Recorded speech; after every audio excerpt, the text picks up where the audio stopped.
Well, recently I wrote and I published my book.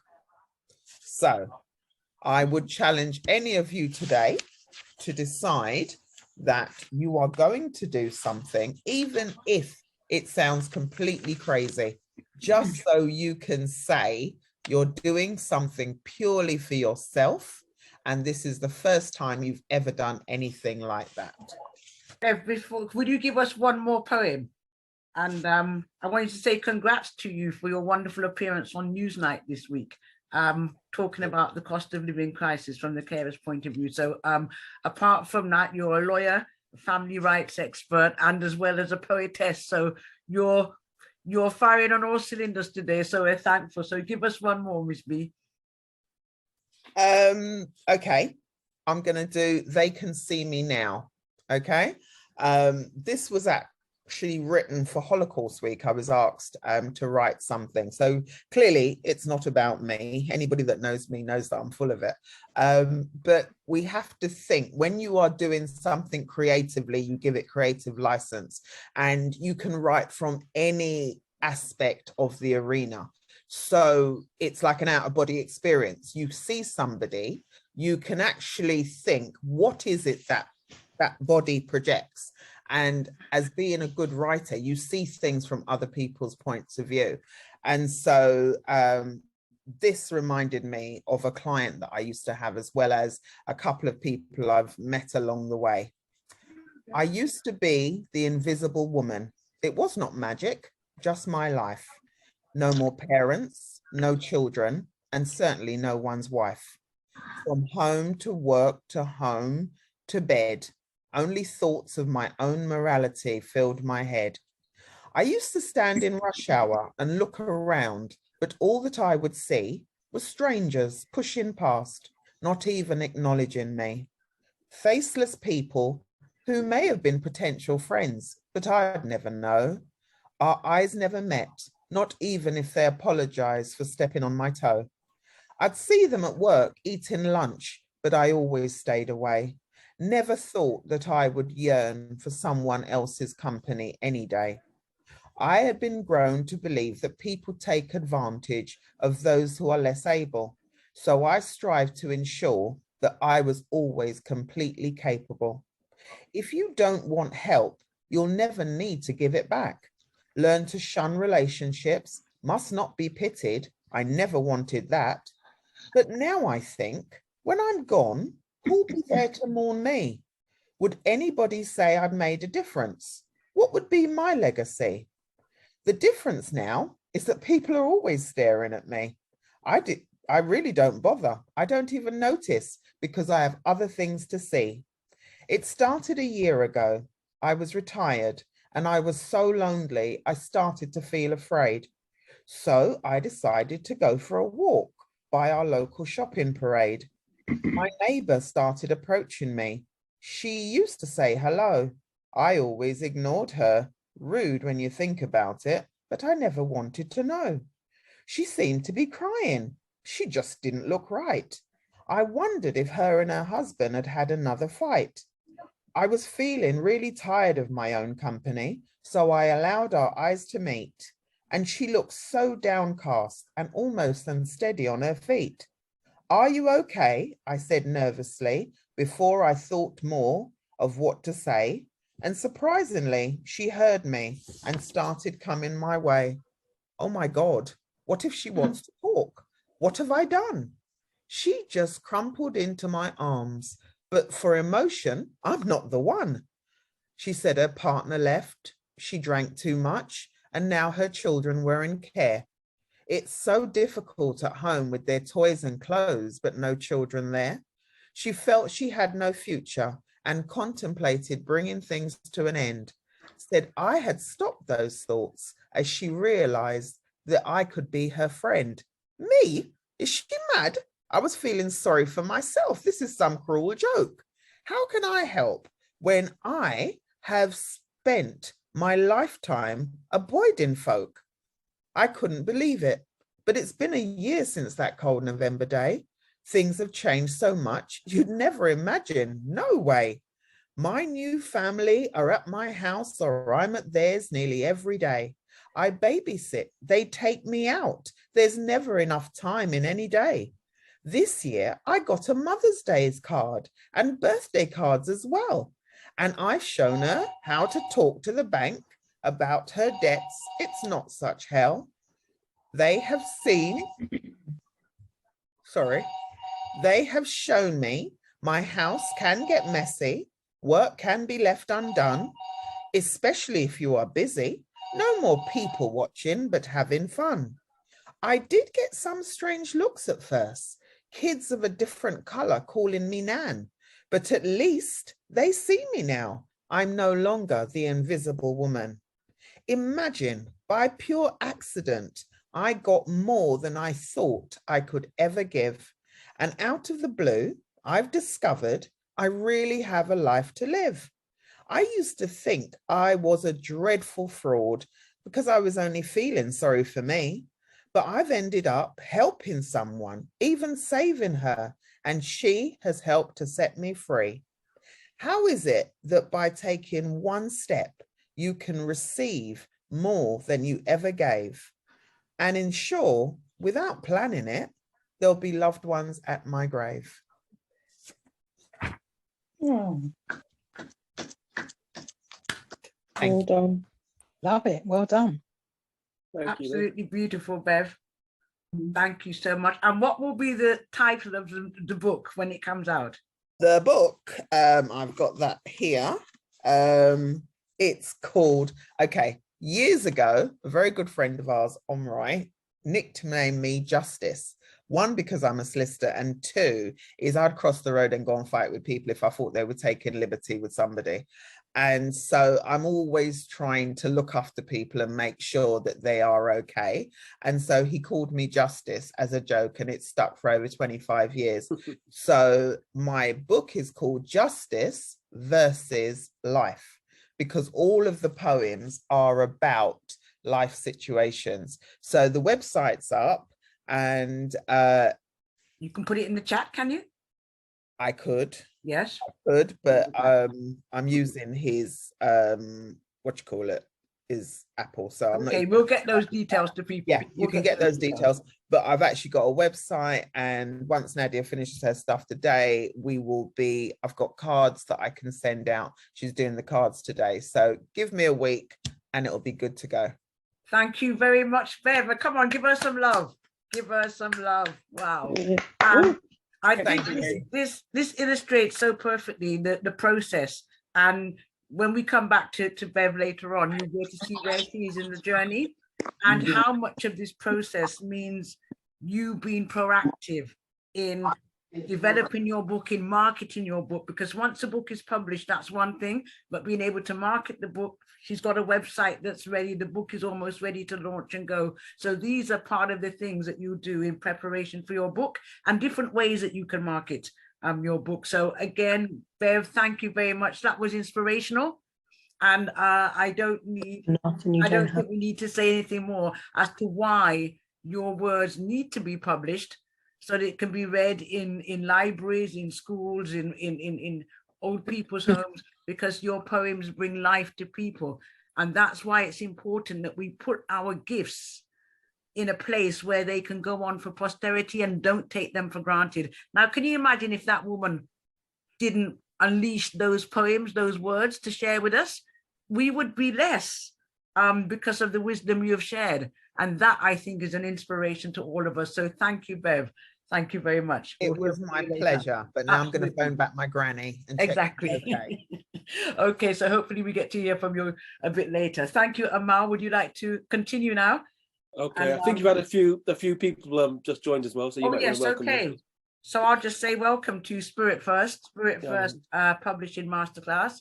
Spirit First, we're a voluntary organization that uses creativity and spirituality to help people manifest their spiritual unction to function, whatever it is you were born to do on this earth, the different parts of yourself that you're here to manifest. Our role is to use our creativity to help you do that. We've got drama classes, all sorts of events and bits and bobs. Find out about us on our website, Spirit First Online. and contact us. The email is in the chat if you want to have a conversation about anything at all. But welcome to the 101 Masterclass. My name's Claudette Douglas. They call me Reverend Dread. It's been led by my brother, Amal, who is an expert in self-publishing, business development, and all things entrepreneurial. So Amal, continue. Thank you very much. Okay. Yeah, so welcome everybody who's just joined us. We've been talking about writing your own book and self-publishing. We've started by talking about all the reasons why people might want to write a book. And there's no correct or right answer. And also how people go about writing a book. You know, some people are more methodical than others. Some people just get on with it. And then in terms of publishing, we talked about traditional publishing, where you send off your script to a publisher and hope that they accept it and give you a big advance and take it forward. And there are other things where you just want something maybe for your family yourself, where you just pay to get something sort of printed and published and have a few copies. And then there's self-publishing, where you want to take charge of promoting and selling your own book and hopefully reaping the rewards. Shit. Okay. Somebody needs to turn off their microphone. Yeah, turn off. Can we mute, please, everybody? If you could mute your microphones, that would be helpful. Thank you. Most people have. So in terms of self-publishing, what you're actually doing, apart from being an author, you're actually becoming a small publisher.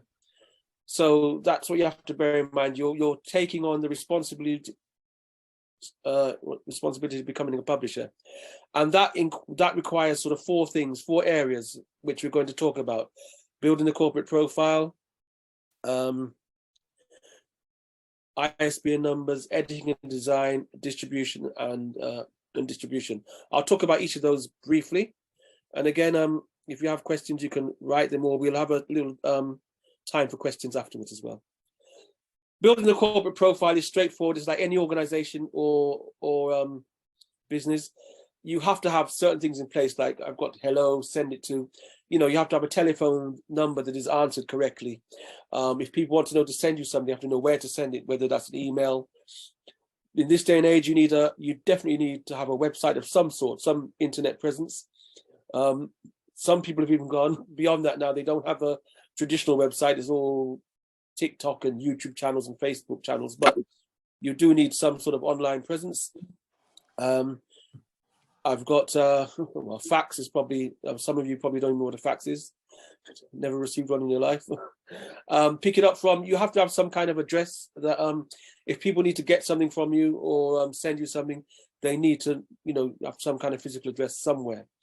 And you need to meet people, whether it's a coffee shop or something, so you need to have it somewhere.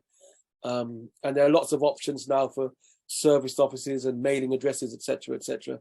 So all those things, you can get phone numbers now that follow you. You can buy a number, like what's London code now again? 020 or something. You can get numbers for wherever you are, and they can follow you and etc. So there's no excuse now for not having that corporate profile in place. And what I put ISBN number, which ISBN is I think International Standard Book Number. That long number you see on the back of books, that's unique for every different book. If you're going to be a publisher, you have to talk to a company called, in the UK, Nielsen. I think it's Nielsen. Yeah, it's Nielsen. It used to be Whitaker. And you have to send, whenever you register a book, when you do a new book, publish a new book, you have to send certain information to Whitaker, if you like, in the UK, not Whitaker, Nielsen. And it includes these things: the ISBN number, which you can buy from them. You can buy a block of 10, or you can buy one, or you can buy 50, or you can buy just one for each book. You have to have a title for the book. You have to say what form it's in. Is it a book, hardback, paperback, CD, whatever it is? A category, fiction, etc., history. A publication date, which may be in the future. A cover image, which you have to also send in, which will be basically the cover of your book. You have to have at least one supplier, one place where people can get the book from. You have to have that listed, whether it's available or not. You have to list a price for the book, which you may include on the cover or may not. So you have to have a price. You have to decide the price of your book yourself, what the retail price is, and a statement of rights, just saying who owns the rights to this book, etc. That's what we call ISBN data. It sounds difficult, but once you register, it's all sort of automatic. You have to do these things. And when you publish a book, you have to officially send one copy to the British Library? You have to send a copy officially, so it's there in the British Library. I think it's in King's Cross or somewhere. That's what you have to do as a publisher.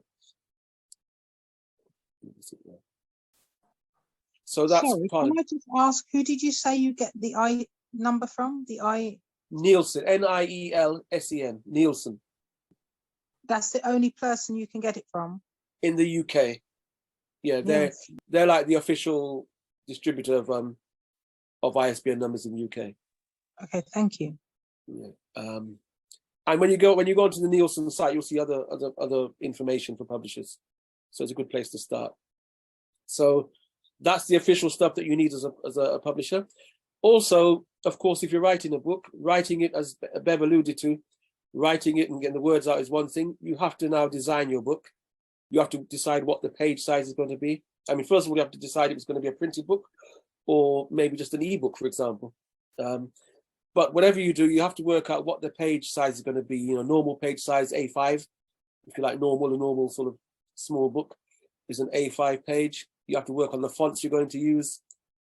Typesetting and layout is a big thing. We've all looked at books that we find difficult to read, etc. The font's too small, it's laid out badly. So you have to decide if that's something you will do or you'll get someone else to do. And most of these things I've got here, these may be where you need to use a professional. You may write the book, but it may be time to get someone to proofread the book, to design the book for you, to design the cover.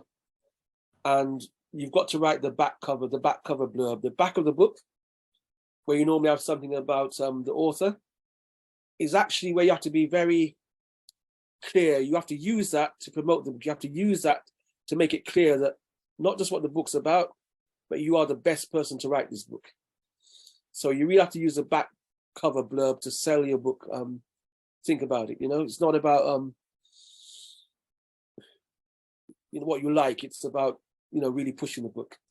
You say people don't buy the book by the cover or judge a book by cover. They do, and they judge it by the blurb on the back as well. And a subtitle is very useful as well. And a subtitle, as Bev just mentioned, a book being called Justice versus Life. If she has a subtitle, then the subtitle should be something that describes more about the book. Because the subtitle is a good, like in search engines, the subtitle is something very good for being found. So the book title is one thing, and it's a catchy title, but the subtitle should be saying more about the book, a memoir from so-and-so. Amal, that's a good part for me to mention my book, Black, Blessed and British. And yes. The subtitle is a poetic memoir. So, I mean, come on, this is marketing. Any opportunity you get to mention your book before anybody when you're doing your book is part of the self-publishing journey. So you're talking about your book at any opportunity. So having that subtitle, it sort of is self-explanatory. Thank you, Amal. Yeah, so that's a good point. So these things, design and print, is where you may decide you're going to really use the professionals because you want to get that right. And in terms of like the book size, you've got a sort of, massive, as you can see, this is like a kind of A4 size. You may want that if it's a book with lots of pictures or a children's book or something like that. And it's called A5 size is a normal standard book. You have to work out who your audience is and what they all and what they would like and what they'd go for, or what they're used to in that genre. Would you buy a big A5 book for a romance book that big? Most likely not. Okay, Bevan, Claudette, you've been asked to mention the names of your books in the chat so people can find them. Okay, so we talked about the corporate profile, the ISBN data, the design and print. All this is about being part of being a publisher. In terms of laying out your book, just going to give you an idea. This is a book of mine that I've done. And if you notice that the page size there is it's close to A5. It's not exactly A5. And when you design the cover, your cover is going to be, if it's a paperback book, your cover is going to be the same size as the page sizes. And there are lots and lots of page sizes. It's not all standard A5. This is probably a little bit thinner than A5, but maybe a tiny bit taller, or A5 height actually. And you have to think about what will fit your audience. So I've decided on the page size, and I've decided on the cover. The cover is the same size, and you can just to show you some pages there, how it all works out. And when you decide to publish your book, you will get, if you use one of the standard print on demand people I use someone called Lightning Source. You might want the name. Lightning Source is a good, in the UK they're good to use. Or another one is called Create Space, who's linked to Kindle. And Lightning Source are linked to a company called Ingram. When you go on there, if you're going to publish your book, you know you're doing all the technical stuff now. When you give them the size of your book, they will send you a template. You need to know how to design your cover. And of course, the cover is not just the front, it's also the back and the spine. And the spine, the width of the spine will depend on how thick your book is, how many pages in the book, and the thickness of the paper you're going to use. And when you get down to, when you go onto these print on demand sites, they'll give you a choice of what paper you're going to use, how thick it is, what color paper. And then you tell them how many pages, and then they will tell you how thick your spine needs to be. And so here they've sent me a template. If you can see the pink with the blue surroundings, that is a template the printers have sent me and said, make your cover fit into that. And you can see the barcode for the ISBN number. Sometimes you can get that generated for, by the printers, or you can generate it yourself, an ISBN number. You get the ISBN number, and there are other programs you can generate a barcode to go with it. And the barcode may have in the price, if you want it to, if you want it to be a fixed price. And also some barcodes, you have to be careful. Some auto-generated barcodes include a no returns policy. And why that's important is because if you have that in there, it means that when people take your book, they can't return it to the publisher if they don't sell it. Not that you want them to, but for some people, they therefore wouldn't stock it. It will make them reluctant to stock it because they can't return it if it's not sold after a year, whatever. I don't know. So you have to think about whether you want that included in your barcode or not. So if you look, if I just touch this, maybe we'll see. So you see that that cover and back cover is designed exactly to that specification, that template I showed you. You can see in the corner. So, and the way I've designed it is like one big picture. I'll show you the actual book if you can see. That's you see the front cover of the book, the spine, and the back. But the way I designed it was because I liked I found this map of the Caribbean which I really liked, and I asked someone to to put on it the two ships and the map of Africa and the map of Europe.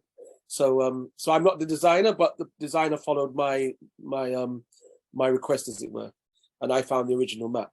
So it's up to you to how far you want to go. You can find a designer. If you're very good at graphics, you can do it yourself. I think sometimes we get tempted to do too much, go too far, and want to design the book ourselves. But I think it's worthwhile getting a designer in. And you have to look around, look for books that you like, that you're attracted to, or that are selling in your genre, and sometimes you can base your book on that. So just show you. So that's the template, and then that's the cover, and that's the finished book. And the next time we do one, Bev will be showing us hers. Right? So again, later, any questions that you can ask me shortly, you can either put in the chat or you can ask me when we finish shortly. Already asking about, but I think we might have answered it. If you can do an ebook as well as a hard copy, as well as a audio. And I think you can do all things at once, really, can't you, if you want to? It's no restriction. Well, I would say not actually. I won't say it once. Okay, go ahead. I'll give you a suggestion. What tends to be how things go. So first print, sometimes it's good to do a hardback. Costs more money, but sometimes you do a hardback, right? So because the first people to buy it, especially your self-published, the first people who will buy it from you are probably your friends and family and people who know you and like you, and they'll want to buy one, so they won't be put off by the price. And a hard copy is something that lasts longer and is nicer and something more you can show off, but it costs more money. So often people come with a hardback straight away, followed very quickly by the paperback, a bit cheaper. Then after the paperback, the ebook, and then after the ebook, the audiobook. Nothing has to go that way. Nothing has to follow that particular way, but it is a way, you know, you think about it. You don't want to give with sometimes the ebooks. If people buy the ebooks, they might not buy the printed book. So you want to sort of get all those, get the hype up, and get the hardback and the paperbacks out, you know, early on, and then later on, you know, when you got sort of not saturation point, the ebooks take it to another audience, as it were, and then of course, audiobooks are another thing, and often people will buy them in that order. They'll actually buy all copies. They will buy a hardback and they'll buy a paperback later to give to someone else. They'll keep the hardback themselves, and then when they can't find the book, they've lost it, they'll buy an ebook version of it to you know, because they want to read it and have it to hand where they can quote from it or something. Yeah. And then other people will, you know, just some people only buy audiobooks these days, so you have to think about that. Thank you, Emma. Just maybe one more question before you move on. Somebody was saying, is there a particular time sequence to the release of the hard copy up to the, or is it basically up to you to decide that? We're going to talk about marketing. Just going to finish on this distribution. I'm going to talk about marketing, and it's up to you. We'll I'll come back to that. Give me a moment. Okay, that's fine. That's good. Just to finish up with the whole thing of being a publisher, the other bit, you've taken on the corporate profile, you've taken on getting all the ISBN data, you've taken on what's the last thing I spoke about there? And yeah, the design and layout of the book, and then you have to take on the distribution of the book, and you have to decide whether you want to handle that. And again, being a publisher, that's part of what you do. You sell the book yourself. People approach you, you make more money that way. People buy the book through, they go onto your website, they click on whatever it is, or your social media, they click the link and they order, they pay the money, and you send the book to them.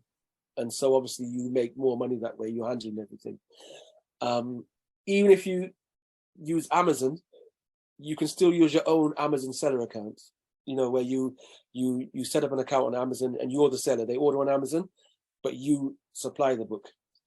But if you don't want to do that, you can give it to another book distributor, someone else who handles books, and say, can you distribute it?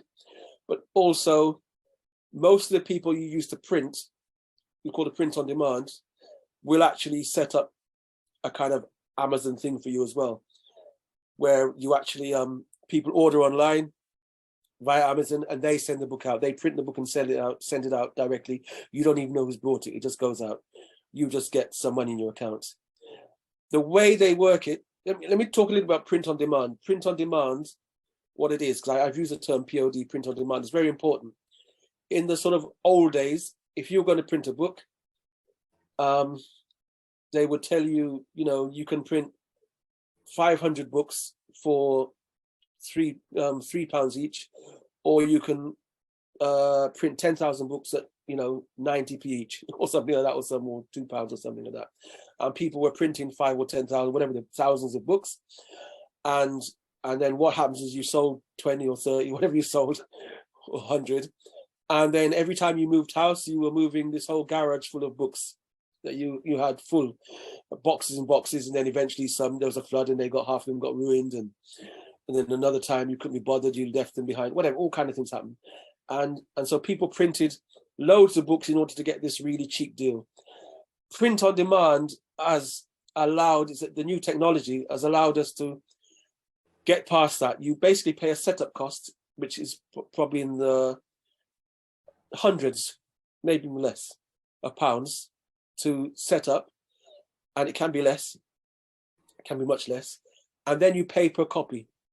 And you might say for a book like this, you might pay something like £3-4 a copy. We've had to pay to set it up. Let's say you pay £200 to set it up, then you're paying £3-4 a copy. But you can get one copy. You can order one copy, and you get it at that print price of, like, say, £3-4 or whatever. You'll get it at that price once you set up, and then you can sell it for whatever. So if you're selling it for £10, you know, that's what you do. You also have to set a wholesale price. So obviously, if it's costing you £3-4, you might set a wholesale price of £6 or £7. But when you use the print on demand people and they sell your book for you on Amazon, they have a way of selling it to themselves, like selling it to their own retailers, as it were. So basically, they're always going to be selling it £7. So you're always going to get that £3 or so a book in that way. From those figures I give you, you're not going to get the £7 per book. It's just the way they do it. Then they make extra money for themselves. But at the end of the day, you're not touching the book. Someone orders it and they send it off. Or you can, you can handle all the selling yourself. It's up to you. The more you handle, the more you make. And you can also list it on Amazon and still sell it yourself. So that's a thing. Okay, so you have to think about that. And when you're doing print on demand, you get a choice. You know, if you want to use the people as distributors as well as printers, as it were. So that's print on demand, very important, and that's allowed us to do this self-publishing the way it is. Yeah, so still create your Amazon seller account, whatever you do. So that's all about writing a book and then sort of becoming a publisher. The biggest thing, and again, with all this stuff, you may use professionals to do a lot of it for you. But the next thing we're going to talk about is really about selling the book. There's no point writing the book unless you get it out there. And it is, even when you use a big publisher, unless you're J.K. Rowling type person, you know, where they really get behind the book. Most of the time, people expect you to sell the book. You know, you really have to, it really falls on you. So all that stuff I talked about, you can, I'll send you my details later and I can send you this. This is what myself and my partner, we offer in terms of if people come to us and want us to do stuff, this is our price list that we send out. So I can send you that. But at the same time, it's all doable. Everything is doable. You can do it yourself. You can contact Nielsen. You can contact Lightning Source. And you can just learn the ropes and go through it yourself and actually, you know, and become that small publisher. And, you know, you may, some people really get into it and then they, you know, book after book and, you know, they keep doing it and they learn the secrets of making some money, maybe not fantastic amounts, but they make some money from it. And as Bev said about doing something you haven't done before, it may not, writing may be part of it, but also being a small publisher may be part of it. Maybe a new thing for people, being setting up a small publishing house. It's all possible these days. And especially with social media, you can get the traction, you know, get the traction behind it. So again, if you can drop me a email or text and I can send this out to you later on so you can see. But the big thing, where the real work comes in, I think, well, obviously writing is a big work. It takes sometimes years or months to write something. The publishing bit I just talked about there, I think that in terms of time frames can, you know, it can be a matter of weeks to really get behind it. A designer, you know, it's up to you and how much money you have to get someone to push someone to design the book the way you want it, to get the proofreading done and the design of the book and the layout of the book and getting the ISBN numbers. That's up to you. So it can be a matter of a couple of weeks. Yeah, it could be a matter of a couple of weeks and get that done. It's good to get the ISBN numbers and things in place early, even before the book's finished, because you can list the book in all the directories it should be in, and then people know the book's coming. Some places order the book before it's published, because you list in advance that the book is going to be published on such and such a date, and you'll be surprised that you may get orders coming through before the book's actually done, because you've generated some interest. So in terms of marketing the book, which is the big thing, hold on, what's this? I didn't get that question about I have an account. I think it's from Pastor Shirley. Do you see that sorry. question? Yeah, Sorry, what I was saying was I already have an account because I'm a co-author to another book. Would you have to set up a separate account for a new self-published book, or can you use the same account? That was what I was trying to ask. you can use the same. You can use the same account. This is with Ingram. Thank you. Oh, it's on Amazon. Oh, on Amazon, yeah. Keep the same account. Yeah, that's even better to keep the same account, so that when people come to see, when they see one book, they'll see that you also sell other books. You have other books on there. So definitely keep that. Thank you. In fact, on Amazon, the thing is, you can sell any book, you can take anybody's book and sell it on Amazon as an Amazon seller. And I've listed my books on Amazon, but I listed other books from other publishers that I used to sell sometimes, and embarrassingly, they were my bigger sellers. You know, the other person's books were selling more than mine. You know?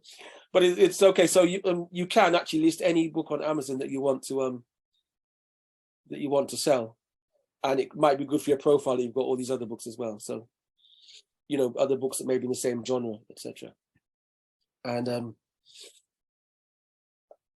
again, most of the time, you order the book. It's listed where you can get the book from, and you order the book and then send it on, and you make a few pounds on it. So it's again, that's what people do. You look on Amazon, and there are some people who just list every sort of book that's there, they sell. And that's how they make their money. They make 10p, 50p, a pound on a book. They just make lots of it every day. So if you're going to promote your book, I mean, again, the technology moves on, the social media moves on, but you should consider, I've got your first steps, physical and digital posters and flyers. I don't know if people even do physical posters these days, but you know, physical posters, digital and flyers, digital posters and flyers are all good.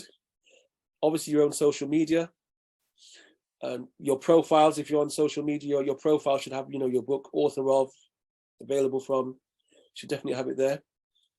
Interactive PDFs you send out that people can click on the PDF and you know, go to where the book's available, etc. Dedicated web page. I would say that even you definitely should have a dedicated web presence just for the book. So Justice versus Life, was it, Bev? Yes, I think there should be a web page or a Facebook page. It's just called Justice versus Life, you know, and there's something about it. It has its own web page. Okay, it good. Has its own web page, yeah. Yeah, and make it interactive. People can ask questions and things like that. Make it, you know, all kind of things. We'll talk about how the web page should look shortly. You've got to send out emails to all your contacts. And again, we already mentioned having your own Amazon seller account. So these are kind of first steps, and like, I suppose you call them no-brainers, as it were. But there's also, that's all free. There's also paid advertising. Before I talk about paid advertising, it's make sure you've got the other stuff in place, and make sure, you know, you've got books to sell, and make sure you've got that corporate profile in place I talked about, that, you know, when the phone rings or the email is sent, etc., it's answered. I remember a long time ago, I set up a travel agency in Paddington in London, and it was above a shop. It was high office based, and I put an advert once in the Sunday People. There's a big paper called the Sunday People, a big Sunday paper. Someone called me and offered me some deal, and I put this ad in. It wasn't a lot of money. I put this ad in, and I never got one call. And I was complaining to someone about not getting one call, and he said, "Do you work on Sunday?" I said, "No." He said, "Well, what do you expect then? You know, people are reading the paper on a Sunday, so they'll want to ring the number then." I mean, it's not like now we're kind of 24/7. People expect to, you know, click on something and get an answer at, you know, 3 minutes past midnight. In that time, it was very much, you know, everything was closed on a Sunday, and I didn't think about it. So if you're going to advertise, make sure you're ready to receive the responses. So so whether you pay for radio advertising, local radio, or even national, you know, TV advertising. Again, we're in an age now where people, they see something on TV, they click the link or phone the number right there and then. So you have to be ready for it. You can't say, well, you know, I pay for midnight advertising because it's cheaper, but I'm not going to be up at that time, you know. Newspapers, social media, big billboards, you know, that's and a lot of these billboards are actually, you know, privately owned sometimes on certain buildings. You know, they're small one-off billboards owned by the people who own the building sometimes. Who knows, a local advert, you know, with your face on it saying local author, you know, might be useful. Product placements, you know, getting your book on people's, you know, films, etc. If you can do, people are reading the book, you know. Who's the biggest star these days? Come on, give me a name.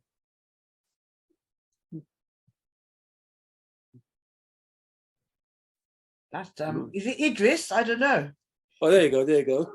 Hey, that would be good for you, Beth, isn't it? Idris reading Justice versus Life, one of his on Luther or something like that. Oh God, it just used to be the love of my life, and I've been invited to meet him personally on 3 occasions and missed out because I was sleeping. Okay. I am deadly serious. I'm deadly serious. Yeah, you want to read your book and oh, I love to put down my book, you know. So I mean, that, you know, that's priceless. Sponsorship, you know, and obviously there's a PR company.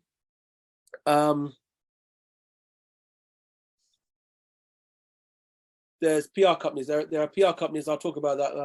Who actually, that's what they do. You know, you go to them, they'll charge you whatever they charge you, and they'll tell you what they'll do for you. They'll arrange events, and they'll send out to how many people.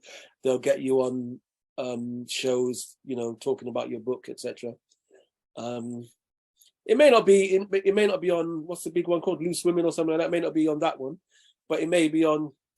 They might get you on 20 other small shows that you know, is actually good as well. So don't underestimate. So PR companies specialize in that, but you have to ask them what they're going to do for you. Okay, interviews and speaking engagements also good. Obviously, community, local radio, national radio. Get yourself on the radio. Find out what you're going to talk about. Have an angle. Again, using you, Bev. If you were on Newsnight yesterday, I didn't see it, sorry, but then, you know, that's an angle that you can come in with, whatever you're talking about there, and promote the book. You know, have an angle that you'll yeah, starving grandmother needs money. Yeah, don't say that, you know. You know, just say that, you know, for example, you know, you just talk about, mention the book all the time, mention something about the book. You don't get somebody Amal, somebody mentioned local book sellers, and I think they're great when you've got small little independent kiosk and booksellers in certain places, strategically placed in great places, and they do take your book. Sometimes it's a bigger cut that they need to survive, but then, you know, they're different forms of distribution. I think definitely you should make use of the local. Yes. Because that is your unique selling point. One of your unique selling points is that you are local to that area. So I would definitely push that and get the booksellers to help you to organize events. Especially when we talk about book launches.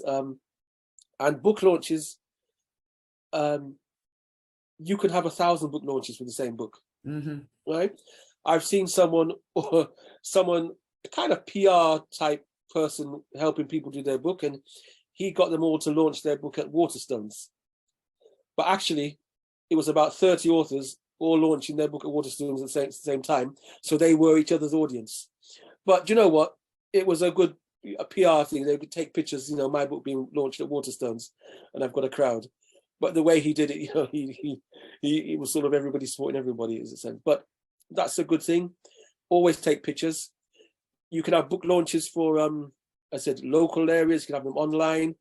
You can have them for specific people. Some people have paid book launches where people are paid to come in, and it's a whole event in its own right. You know, people get food or whatever. Some people have a paid one where people get a copy of the book automatically. Others, it's just free, and you expect people to, you know, a good amount of people to actually buy the book. Whatever.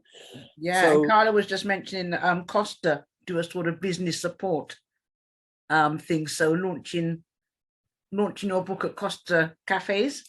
Is also, I think, Pizza Express do something as well. I think that's more about performances, but I think book launches. So there are a number of places. Yeah, the cost is better for book launches. Yes, no, to have different. I know. Actually, I don't know. Actually, I don't know. It's to have your book launch there, and then people buy coffee, isn't it? So yeah, I know. Sorry, Claudette, to cut you. I know that Lee Lawrence, wrote a book about his mum, Cherry Gross, who was in the Brixton riots, etc. And I know that Lee done something with Costa, because I was on there. It was during the whole sort of COVID time, and it was a webinar. But I know Costa was hosting it alongside other smaller authors, and there was a few sort of bigger names that were at that event as well. Oh wow! Thank you very much. Yeah. Thank you. And I think you can be innovative with your book launches. You know, you make them into the event you want them to be. You know, they can be, you know, fun events. I mean, again, I think Carla just mentioned with someone else, people often join book launches together. So 2-3 people would do a joint book launch where, you know, because you know, I've got 20 people who will come to mine, you've got 20 people who come to yours. And, you know, most people end up going away with more than one book. You know, so don't be afraid to share book launches with people, you know, if it's and to just make them innovative, whatever you want to do it, make it like an entertainment event in its own right. And so you can make it free or paid, you can make it online, Zoom, whatever you want to do, but keep them going and don't think, oh, it's, you know, I wrote them to publish it 2 years ago, I need to stop now. You know, it's all of the above, I think, isn't it? Yeah. Yeah. The great thing is also to have interviews, you know, people interviewing you about the book. It's always good. Record everything, of course. Sometimes you might put the whole interview up, sometimes just excerpts from it. If you're in any kind of club or membership group, that's always a good one to have. And also send your book to what do you call when people read books together? Reading groups? Book clubs, yeah. You know, try and find the book clubs and, you know, talk to them first and see if they're interested in using your book. Get reviews, obviously. You've got to get reviews, you've got to send it out to get reviews. There are a couple of sites, I didn't write the names down, did I? Where people send Goodreads and so on, where you solicit reviews, actually, like that. There are people who want to do it. So and obviously Sorry, did you say good who? Goodreads. Goodreads, as in Goodreads. READ? Yes. Okay, thank you. They specialize in getting people to read your book and reviewing the book, etc. Yes, and with interviewers, get people to interview you, and you can set the questions. You know, sometimes you have some, you know, rubbish interviewers. I must be honest. You know, I remember I went on one. It was a TV. It was some TV channel, local or something TV channel. You know, the girl obviously hadn't read the book who interviewed me. She did mention something that you know, her mother had liked it, you know, but it was just not interesting, you know. So sometimes you have to give people the questions they should ask you, you know, because they just don't know. Not every interviewer does a lot of research or is a good interviewer, but you still want to make use of it and prompt them so you can get a recording of it and use it. Yeah, I just wanted to reiterate that, Amal, because some of the best interviews I've done are on local radios. Lucky I've got quite a few friends who've got radio shows as well. And so within the community, we've got lots of different local radio shows. And these are a great way to have your interview and then have it taped. And then, of course, you can put that's on WhatsApp, that's on YouTube, that's on LinkedIn, that's on whatever. So that one, you know, interview is such a good marketing thing for your book, especially because it's digital. So, you know, it's sort of never ending. And so you have 4 or 5 of those in your arsenal with the book, or continue, you know, each month you're trying to get an interview, to be honest. So it's a great free way to publish. You keep it going, and all media people are looking for content. Everybody's got they're all looking for content, interesting people to have on their shows. So you know, make yourself interesting.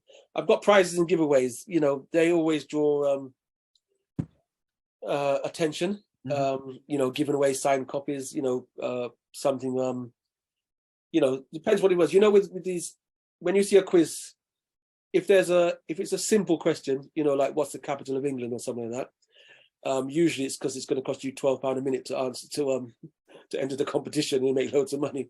If it's a very difficult question, then you know it's probably they're not trying to make money from it. So you know, you can set quizzes where you give away signed copies of the book or meet the author or something like that. I got a weekend away if it's Idris or something for Bev or something. So you decide on the prize and keep advertise it everywhere on all your social media, LinkedIn, and don't worry about how long it takes.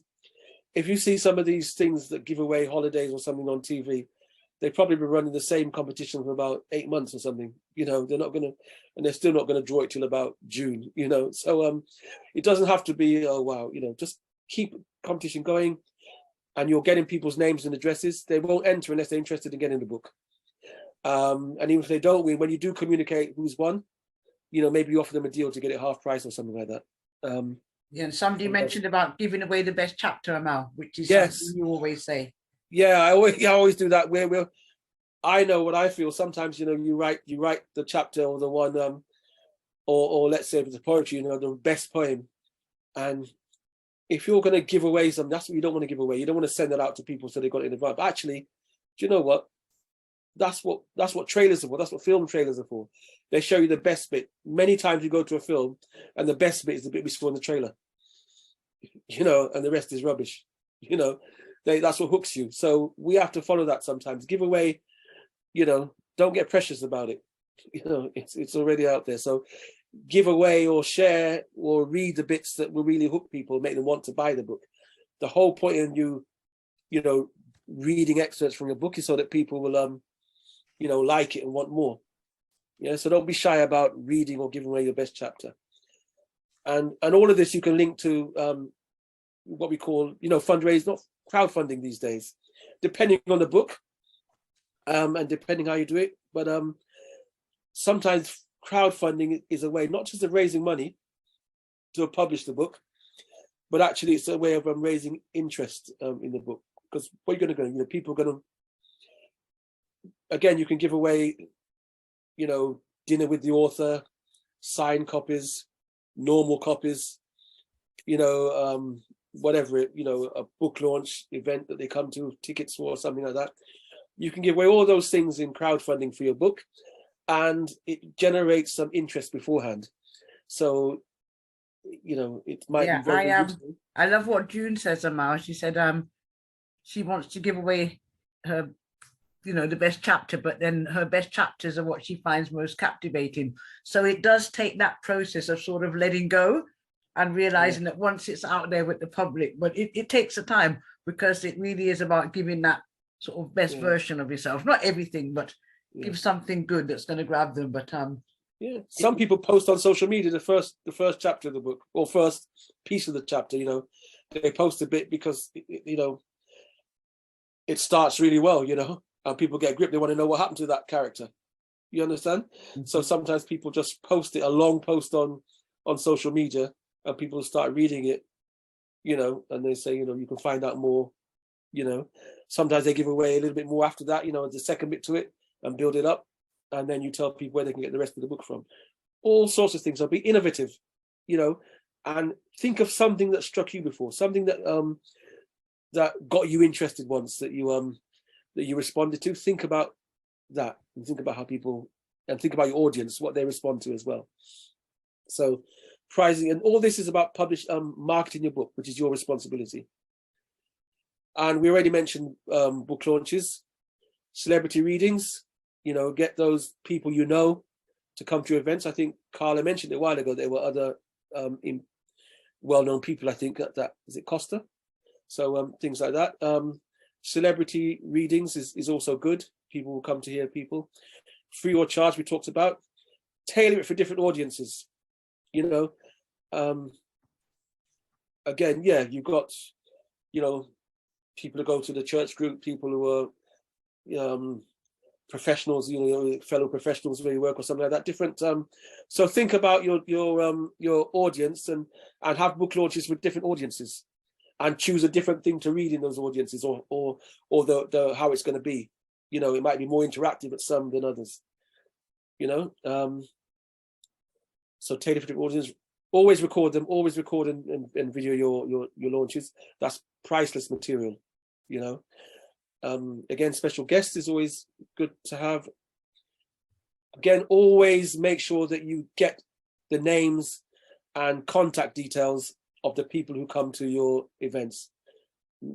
That's a must. Make sure that, you know, you work hard to make people sign in, or, you know, it's hard to get people to come to events sometimes. So when you do get them, make sure you've got some way of contacting them. And most of the time, they'll be glad if you don't bombard them. They'll be happy for you to update them or remind them that the books are available or other events. It's don't waste that. Yes, I mean, Amal, Chichi just asked a question, and I think oh, thank you. I could answer that about creating a blog. I think you were asking, Chichi, because a blog is a really important marketing tool anyway. If you've got something to say as a writer, having a blog about it is really a great place to start, because a blog allows you to interact with people. Could be a monthly blog. I'm just redoing our Spirit First blog, actually, which I haven't done for a year since the pandemic, but it was a great way as well of engaging people and getting their email contacts, and then being able to let them know when we've got other events happening. So building up your audience, even with 5 people that respond to your blog, send it out to all your friends, you know, and people will, and develop that blogging. That's what I was going to say on that, Amal. Well, I would actually say that I think everybody, so I would say everybody who doesn't have a blog here should actually probably today start a blog. Work out how often you're going to write on the blog. It could be weekly, could be monthly, but you know, even if it's monthly, work out how often you want to write a blog, and list from now some of the things you want to write about. It doesn't have to be about your book. It's just about the audience. So basically, you want to build up a blog of things that you're interested in writing about, and that will interest an audience that you want to talk to. Get that blog going, so when you do launch the book, it's you can just sort of drop something into the, you know, into your blog. It's, you know, you've been talking about a particular matter all the time, and you say, oh, by the way, my book's coming out. So you've already got an audience of whatever your blog audience is, 100, 200, 500,000. So don't wait to start the blog. I think the blog starts from now, because you're a writer, so you're an author. So start writing, let people see, you know, even include on your blog little short things you've done which are not part of the book, for example. Sometimes begin putting out there, begin testing things with the audience, and then you've got a ready market for when you do put the blog out. They already trust you and like your writing, so begin the blog straight away. And also, a blog is something you can post on LinkedIn, for instance. And I've been contacted on LinkedIn by, you know, Channel 4, BBC, different festival here, this, that, the other, from LinkedIn, from the blog, or different bits and pieces, because of course people are looking, all sorts of people are looking for content, you know, and if it happens to fit in with something and they just happen to see your blog, it just, you know, a matter of chance. But the fact is, having it out there on a regular basis, you'd have more chance of being found. Something I just wanted to say at this point was that, you know, when Oprah Winfrey always says that opportunity is when preparation meets good, is when your preparation is ready, and you've been preparing yourself. That's when opportunity happens. But opportunity happens whether you prepare or not. That's what I found. Whether you prepare or not, opportunities are going to come that we wish we took advantage of. So it's about always having that sort of preparation mindset where something is out there, and it's an easy, cheap way to just have your voice being heard on a regular basis. It's about doing the work. And of course, once your book is out there, once people read the book, they will also join your blog, you know, and people who join your blog will read the book, and so it keeps continuing. I remember my son, your nephew Muhammad, when he went on to what's the thing on TV where you Ninja Warrior, right? And he went on to Ninja Warrior, and he said how many people started following. He didn't even get through the first round, but shame. But he fell at the last bit, yeah. But the amount of people started to follow him. It's not like he advertised his Instagram or something like that, but somehow he was on TV and people started to find him and follow him without him. So people, you know, once you're out there, people do follow you and so on. So it's worth yeah, being ready for that and using that. Okay. And I've got entertain and sell book launches. It's all about book launches. You know, make them the event you want them to be. Make them entertaining.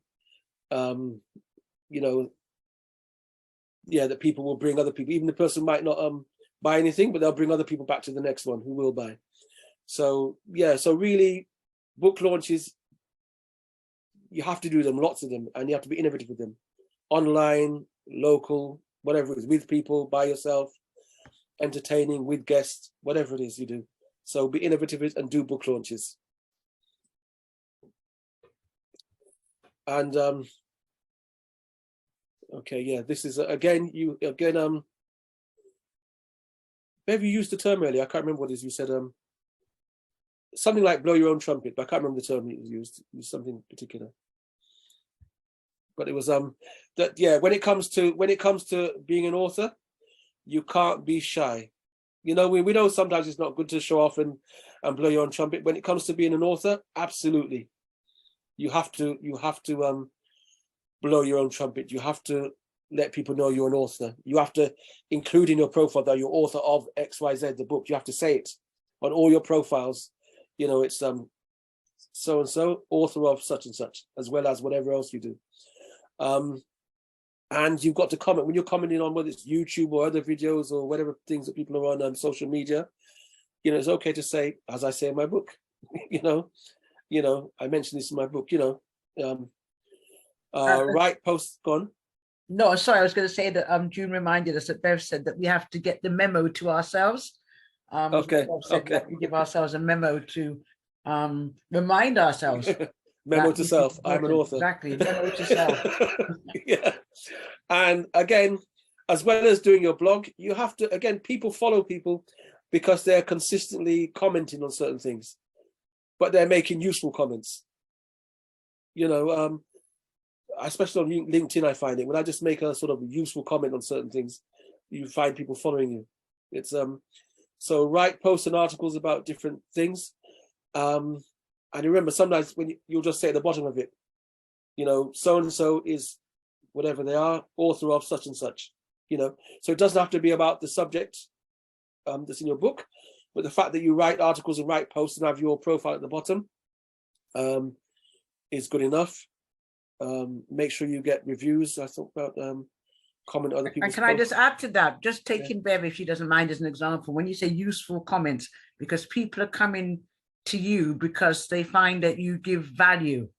It's not about the money, but whether it's the wisdom. So those poems, Bev, I mean, just think of a 2 or 3 short phrases that you might put up there for a week in a post, because all of that wisdom, people are coming for that wisdom, for value, for something that adds value to our lives. And that's the way that the poems did for all of us who heard them. And so that is priceless. And how to sort of package that, and they might get a little nip of you once a week, you know, and that's it. But that's what people come for, and you're building up that. So all of us just thinking of giving pieces of what we have in bite-sized ways is also a way of nourishing and nurturing an audience, I suppose is the way I'd put it. But I was on LinkedIn the other day and someone had written a post comparing I think they called it leaders to bosses. And they were really saying that, you know, a leader is someone who nourishes people and, you know, hugs them and all these things. And that, you know, a boss is someone who tells people what to do and how, basically saying that was wrong. And I commented and said, well, I don't know about that. I think sometimes, you know, you got to tell people what to do. You've got to be strict with people. You've got to, you know, it's not always just one way. And quite a few people seem to like that comment, you know, that it was, and then they've gone onto my profile or whatever and friended me and so on from that. So sometimes giving a measured response to things it also gets you, you know, people appreciate that sometimes. And I mentioned the tagline of the book, the subtitle, but you can develop new taglines all the time. You know, you can develop what is almost like a subtitle or a tagline. You can do every 6 months, you know, for your book. You know, it's you know, a poetic memoir you've got on your book, Claudette, and another time you can, you know, you can call it a journey from, you know, north to south. You can develop those taglines as you go along and try them and see what responses you get. And also remember, these taglines are found in search engines as well. And just see, you know, you get different responses. So don't feel that once you set you said everything, it has to stop that way. You can. I've had a book where I've changed the it's got a subtitle, but I used another subtitle when I advertised the book. So because I kind of prefer that, and when I put it in publicity, but actually on the official subtitle, which is still there, but I just use another subtitle sometimes as a tagline, just because I feel it works right now. You know, you don't have to change the book. So all that. So again, you're keeping busy. When it comes to publicity and marketing, it really is you. You have to really be proactive. You can't be lazy. And so there's paid advertising, and there's using what you've got, and there's just being on top of it. Again, yeah, you use people as you can do, but don't expect people to be as diligent as you, or to know as much as you about your book. You know, so you are the right person to talk about your book. So get yourselves out there. And part of it that people want to know is your story. So there's the book itself, and as I said, the blurb at the back of the book is letting people know you're the right person to tell that story. So you're giving something about yourself that says not only is this book about XYZ, it's actually making clear you are the right person, you know, to write that book. So again, always don't be shy to give your story or part of your story that you know, and you know, the story of the book itself. I'm going to come to that shortly when I talk about the website. Again, we talked about reviews, send out copies to people, ask people directly to give you a review, send it out to people, you know, just call them directly and say, look, would you mind reviewing the book for me?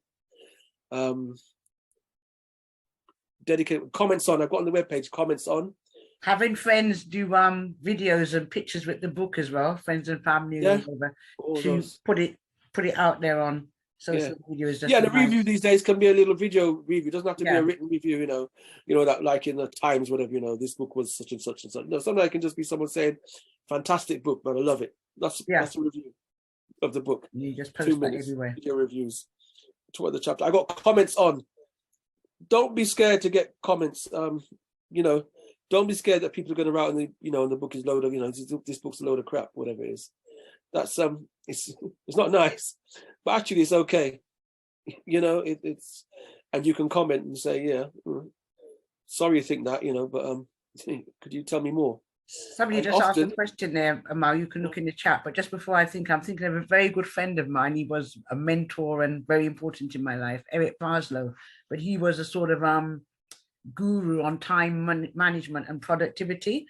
And one of the books he wrote it's called Learning for Earning. Bev, I remember buying that book and giving it to your mum, because it's a tiny little book, but it just sold millions as well. And basically what he was saying, everybody has got something within them. If you want to start with making some money, it's a book about what you can already do. You know, if you're a cleaner, I saw something today on the Google search, 15 tips from somebody about cleaning. Now, every time I've searched Google for the last thing or just open my phone, that's come up, and that woman's been all over the place. I don't know if she's been paid for this or whatever, but there's definitely a book, top tips for cleaning your house. You know, whatever we can do, you can earn from your experience that you already have, much less the stories and the different things inside of you. So learning for earning and using what you know to make money is a great way to start, just in book one. But sorry, somebody asked a question about, did you see it about yeah, I think an award? Definitely. Yeah, I think definitely you should send that to the if anybody's going to interview you, you definitely have to send all that information to them and prompt them to ask about it. You know, but don't be shy. They want a good interview as well. You know, they want a good interview, and you know, ask them. You know, they'll say, "Oh, you recently won an award. What was that for?" You know, prompt them to ask the questions. Don't yeah. Again, I said, don't assume that they're these great interviewers who do the fantastic research and everything about you. So you have to tell them, and some of them, you know, you get good interviews and some not so good. So prepare for that. We've got here videos. We'll skip through that, but you all know that everything you do, get it on video. Yeah, everything. Get it on video, and we'll talk about YouTube, etc. And this is where I want to really talk about. I talked about the website, and what we used to do is the press pack. You know, you'd send a press pack where you send out something sort of, you know, from pages like this, and you'd send it to people. So those days are sort of gone now. The press pack is now digital. And your website, when I talk about a dedicated website, in my mind, this is what should be on your website. And I think people probably should take a picture of this or something. I think it's quite important. And again, we talked about book designers, and you have, you know, web designers, people who design your web page. I mean, you can use, if you use something like WordPress or Wix or Weebly or something Canva. like that. Canva is very good. They've all got templates, web page templates, etc., which are useful. But regardless of that, so what they do, you can sort of drag in bits and so on, so it always looks pretty good. But what I'm talking about here is what should be on it. And I think all these things that I've got here should be on that web page. Whoops, I got quotes from the book, excerpts from the book. There should be something again there that, you know, we talked about best chapter, etc., or best quotes, something interesting from the book, give people a feel of the book. Reviews. Can you see the mouse thing? Yeah. The reviews, they should be there. Video, links to the reviews. Definitely author biography, something about the author. Doesn't have to be a full biography, but enough that's interesting. And everybody's got an interesting biography. Don't think that mine's not interesting. You know, if it just says, you know, where they were born, where they lived, something about your family's background. It's always useful. And somebody will empathize with that, or, you know, have a link to that. Promotional videos, you know, directly made, saying why you should buy the book. Make an advert, you know, basically like a TV advert for your book, promotional video. The book cover, obviously people got to see the book cover and the book. Press releases that you've done, links to them. Some of them can all be on the page, some of them have to be linked so they go to open up if it's too big. A synopsis of the book, got to talk about what the book's about, give people an idea. The backstory, I don't mean the back cover. I mean, this is the story of why the book was written. People love that, right? It gets people, once people get that and they buy into it, then they'll want to. Because then, whatever it is, you're like them, you had a similar lifestyle to them, story to them. You know, or you talked about being unemployed, they were unemployed. You talk about whatever, being a young one, whatever it is you want to have. The backstory always gets people interested. Usable profile pics. If people are writing stuff about you and they're going to interview you, or they're going to write something, they can get the pics from here. You don't have to keep sending. You can just go on the website. They can grab the pictures they want from you. And people are lazy, so that's what they'll do. Author availability is saying, I'm available for talks, what you're available for, Newsnight interviews, whatever it is you're available for. Say it. Actually say it to people, and maybe even talk about what you talk about. You know, so say it, because people are looking for people to have on their shows, etc. You've got to have the links where people can buy the book, your contact details, your diary. So if you've got other events coming up, other anything, they don't have to be book launches or anything else. Again, if you're going to be on TV or something else, you're going to be at an event, mention where you'll be. And then sponsors links, competition codes, all these things, social media links, all these things. The picture, I've got related pictures, that can be anything, just pictures that help tell the story. You know, who talks about the book that Cherry Groce's son wrote? And obviously pictures of Brixton in the, what year was that now? 80s. Pictures, you know, of Brixton at that time, etc.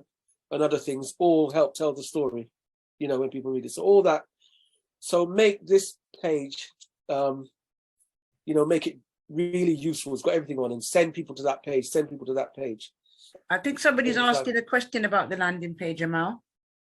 Go on, what's the question? Sorry, it's disappeared.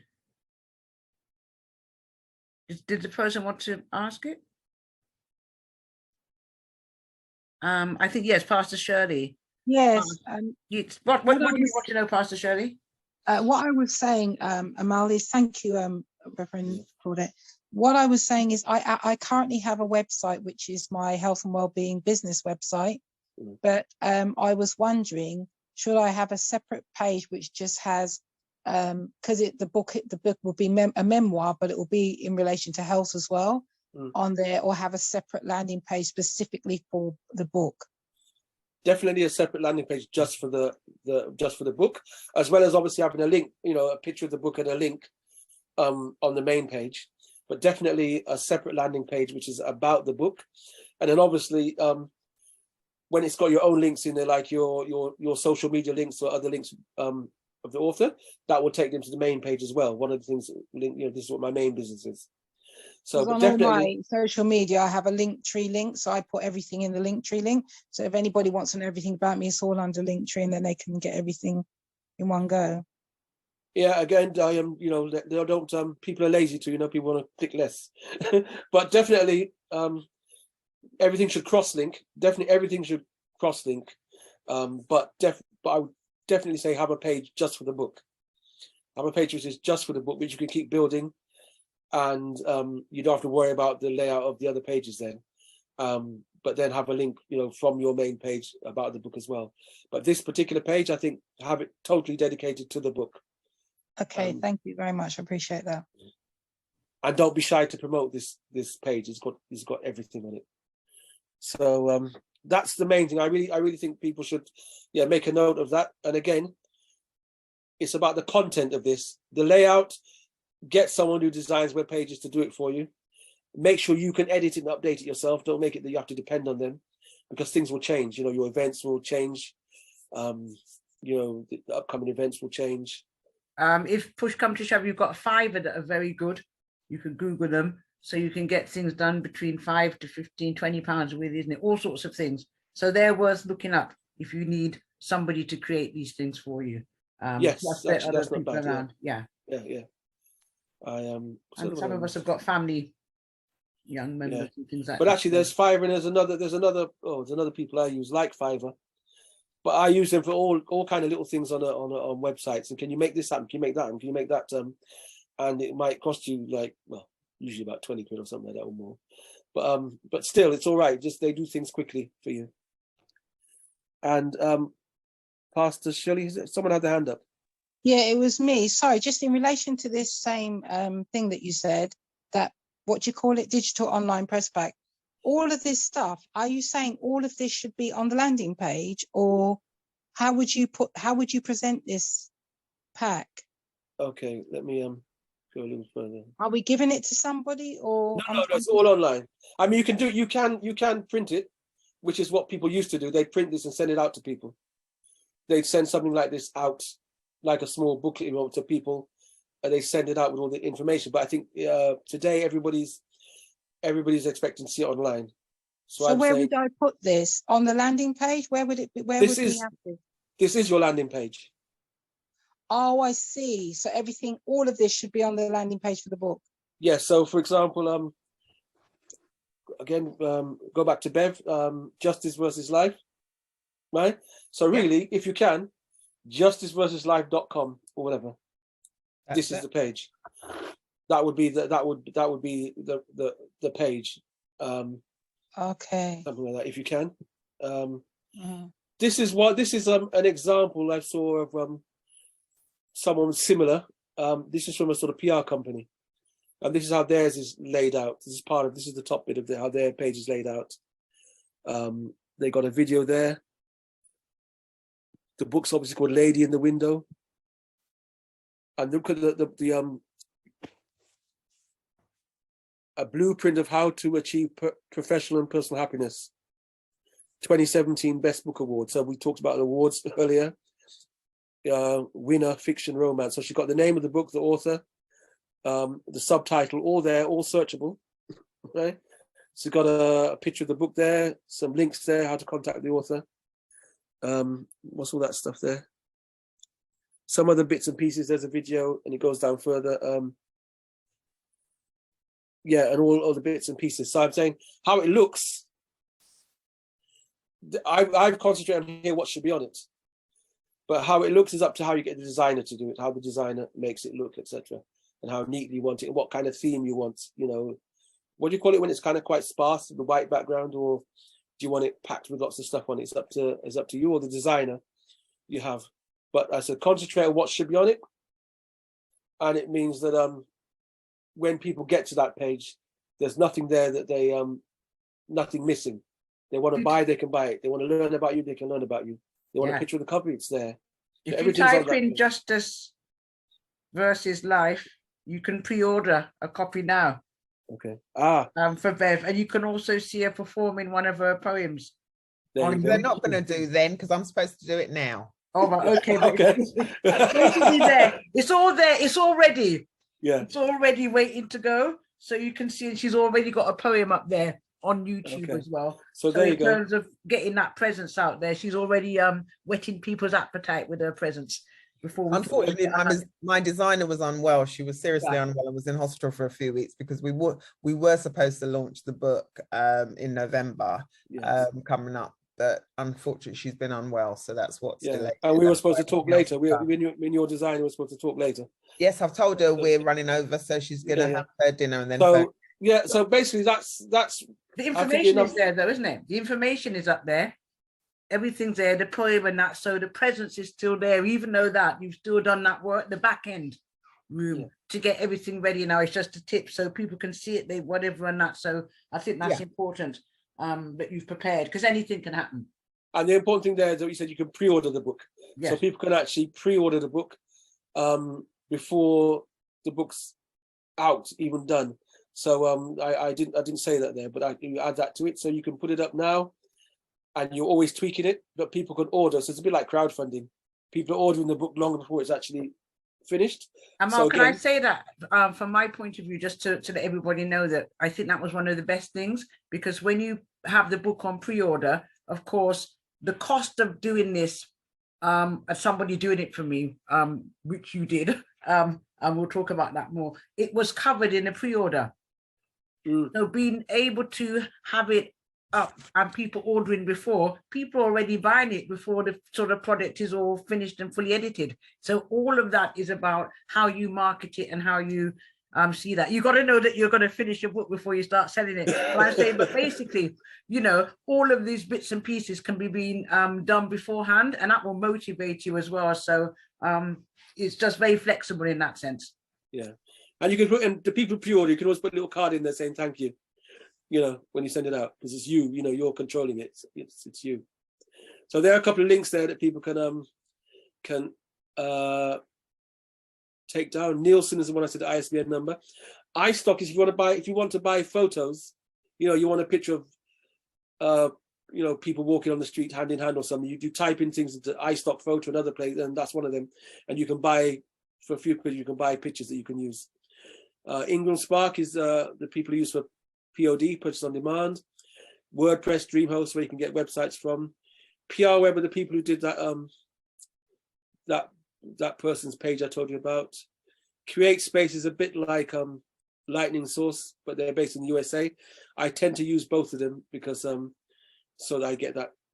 Yeah, I use both because they're linked to, they're part of Amazon as well, actually. Smashwords is if you want to do ebooks. That's a good place to do your ebooks. Smashwords.com. You can sell them on there, and you can also, often they will actually they can transform it into the different ebook what do you call it, types for you sometimes as well, like Kindle and that. Yeah. And the last one is a link friend of mine, Ismail, up in Manchester. He does BAM PR UK what's the thing, like a PR company. So there's a link there, so we can take those links. So yeah, so basically we're gonna sort of, well, any questions, and hand back to Claudette and hand back to Bev. Really, Bev is gonna sort of. Yes, Bev, would you just like to just tell everybody just a bit about the self-publishing journey, I suppose, before we round up with the last questions, and how it's been. We've seen how far you've got actually by the whole thing. So I mean, getting to this point, it sounds so daunting to most people. And when Amal was going through it, I remember it's a journey, isn't it? But how have you managed to stay focused and dedicated? Even the thing about it is, a lot of what Amal's talking about and Claudette's talking about and the rest of the world, are all media savvy, social media and all the rest of it. I never have the time or the inclination. I don't do social media. I've just about got to grips with WhatsApp. So I'm a dinosaur in these respects, and I've got to change my ways in order to know what's going on. My daughter's best friend, who's practically lived in my house all the time, she's been growing up, she does web design and she designs things, and she said her and my daughter had a conversation, and so she turned up at my 60th birthday party and she said, my present to you is I'm going to design your book and I'm going to design your website and your cards for your 60th birthday free of charge, because we have been sitting in your house and rolling with laughter listening to these poems, and we just want you to get it done. And so we started off this big flurry, and then after a couple of months it sort of died down, and I said, I've got a job to do, I've got a grandmother to care for, I've got, you know, a life, and I've got 101 things that took precedent. And then she came back and she said, now come on, mum, you've got to sort this out. This is going on for too long. Realized that she'd been prodded by my daughter. And I just said, you know what? I'm going to be focused. And then you invited me to dinner because Amal was coming over, and he very kindly went through all of this. And I thought, you know what? I'm going to go in faith and get it sorted. So I've used his brain. I owe him money, and we're going to get this done. We know where you live. And you're always welcome to come here, because you know you will be fed, and deposits will be sent home to your child. Yes, but no, it really is having somebody behind you to remind you of what you wanted to do. You know, it's, to me, it's never been about making money, and that doesn't mean that I'm facetious. It's just that it's something that I enjoy, but other people have said that they really enjoy it. And to me, all of my poems, they are like short stories in prose, and I've learned a great deal from them, because I've always been taught by my grandparents that I lived with my grandparents. That's the biggest thing. And even though I've got a very good mum and dad, they were young when they had me. So my grandparents grew me up. So I had the benefit of old heads. And they used to say to me, every day before you go to your bed, think of something you did to make yourself proud. That can be saying hello to somebody. It can be making a kind act. It can be smiling at somebody. But we have a responsibility while we are here on earth to interact with other people and do something that hopefully makes somebody else feels better. And that's what I've always tried to do. I've always lived with an attitude of gratitude. I'm always giving things to people, and I've never once been poor by giving anybody anything. And so I decided that every situation I'm in, no matter if it's bad or if it's good, I try to take something from it that is going to either encourage me, help me, teach me, or to do it to somebody else. And so that's why, if you notice all the poems, no matter even if they're dreadful and they're cussing, man, because there are some that do, we've got to end up on a positive. What did we learn? We want to be, even though we can start off being bitter, my aim is to always end up better. Absolutely. Absolutely. Bev, thank you so much. And thank you just for that inspiration. That's the reason why we're here, because we've got something inside us, something so strong. And so much love coming for you, Bev, for the encouragement and motivating. And yes, part of this process is almost because Amal will tell you now what he can do in terms of your publishing dream. And for me, it was very much like having a coaching partner, really, because it was somebody to remind you of all the steps that you need to do, get this done, get whatever, and that, and to walk you through the process. So I think Amal, Chichi, did you want to ask something about copyright? I think Chichi had a question. I saw something come up there. I just look on the chat about copyright. I mean, there's a standard sort of copyright everybody puts in the book, you know, copyright Amal Douglas, you know, 2017, blah, blah, blah, blah. Honestly, my own stance is I put actually, you might be surprised, I put an anti-copyright in it. I put a thing with the copyright sign crossed out and said, you know what, you're allowed to quote from my book if you want to, but you mustn't change it, and you must put down where the source is from. So I put an, because it's just, I don't think copyright's really worth anything. I think they're kind of, yeah, useless. I don't think that, I'm not a believer in copyright as such. But I say, well, you just put it on your book. It's just a standard copyright. You can copy from any book. Copyright 2022, author, all rights reserved. It's a standard thing, and you put it in all your books generally. Mine is more of a political stance to kind of not do that. That's your intellectual property, isn't it? Yeah, I'm not honestly. I get that people talk a lot about intellectual property. I'm not. That's a whole other debate. It's a whole other debate what it really is and what it's really worth. I'm not. It's not. It's a. Yeah, because in a sense, I tend to think that every idea I've got has come from somewhere. So that's another thing. Someone mentioned. If I could just jump in here, I wasn't so much coming from, I mean, I agree, yes, it is your intellectual property, as Pastor Shirley was saying, but I've also spoken to people who, rather like yourself, Amala, like, well, listen, it's people, you're free, free to copy, and copyright doesn't really mean much. But I was talking more in terms of not so much being possessive about your intellectual property, but more from the point of legally protecting yourself from, we've all heard of like images, when we say like putting images in and attaching them and, things taken out of context and you being misquoted and that sort of thing. That's basically the basis of my question. Yeah, I get that. I honestly don't think that whether you have a copyright or not makes any difference really about people misquoting you, etc., etc. So maybe I'm a bit blasé about it. So I wouldn't say that I'm the best person to advise on those things. But I do also know that I'm cheeky with taking things and using things. I will, if I put a quote, I put lots of quotes in my books and I say where it comes from such and such, if I know the person, sometimes I ask permission. Some other books, I don't even check if they've had they want permission. I'm saying I've said where it comes from. I'm not hiding anything and I'm quoting it properly. So I'm more blasé about it, and I recognise that.